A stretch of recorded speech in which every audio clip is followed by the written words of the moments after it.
স্থানীয়দের মতে এয়ারপোর্ট রোডে প্রায় কিছু ভয়ঙ্কর অভিজ্ঞতার সম্মুখীন হয়েছেন চালকেরা।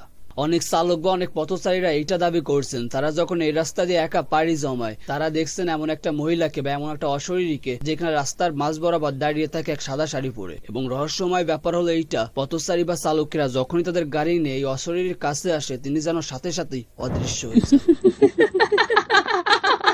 এবং অনেক ড্রাইভাররা এটা বলছে যে তারা যখন এই মহিলার উপস্থিতি অনুভব করতে পারে তারা যেন এক অজানা কারণে বিভ্রান্ত হয়ে যান এবং রাস্তা গুলিয়ে ফেলেন। আবার কেউ কেউ সেই মহিলাকে গাড়ির পাশে দেখতে পারেন, আবার কখনো কখনো সে হঠাৎ করে গাড়ির সামনে চলে আসে, যার ফলে প্রায় এই রোডে দুর্ঘটনার কবলে পড়েন অনেক পথচারীরা। শুধু তাই নয়, অনেক যাত্রী দাবি করছেন এইটা যে তারা যখনই রাস্তার একটি নির্দিষ্ট অংশে এসে পৌঁছান তখনই হঠাৎ করে তারা মাত্রা অতিরিক্ত শীতল আবহাওয়া অনুভব করতে পারেন, আর তারা বাতাসে অনুভব করে এক ভৌতিক ভাব। আর কিছু ব্যক্তি তো সেই অশরীরী বা ছায়ামূর্তির কাঁপানো গলায় ফিসফিস করে কথাও শুনেছেন বলে দাবি করেছে।